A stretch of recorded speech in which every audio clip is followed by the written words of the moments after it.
to take my wife. So what did he do? He lied. And then, long story short, years go by. He finds himself in another situation just like this. And he does the same thing. He lies. And then I think it happens a third time. Same situation, same scenario. He comes into this other place, and he's fearful that they're going to kill him to take his wife because his wife is so beautiful. And so what does he do? He lies, right? And so it's this constant or this consistent theme of lying, lying, lying. And so what the author was trying to bring in this excerpt while he was writing was that lying was his coping mechanism. Lying was the way that he felt it was necessary to protect himself.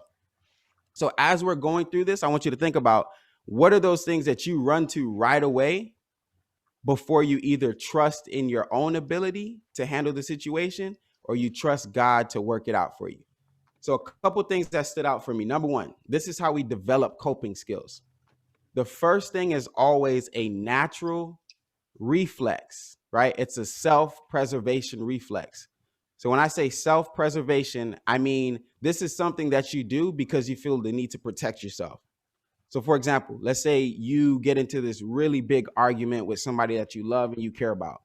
Your first instinct, because you got into that argument, is to isolate yourself, to shut down, to withdraw, to stop talking, to change the conversation, to change the topic, right? And the reason you do that is because you're trying to preserve yourself. You're trying to protect yourself. You're trying to put yourself in a shell so that you're not harmed, whether it's by words or by actions, whatever the case is, right? And so it's a natural self-preservation reflex, meaning it happens instantaneously. The event happens, and then immediately the reflex happens. Now, that's the start of how a coping skill is developed. The next thing that happens is that we now cultivate that reflex, that same natural thing that happened, into a strength. And the way we cultivate it into a strength is by doing it every time that specific situation happens. So now we get stronger in it. It's the same thing with if you go to the gym and you work out. The way you get strong is not by working out once a month. The way you get strong is by working out a couple times a week, maybe once a week, maybe 5 days a week, whatever the case is, but you get strong because of the consistency of it.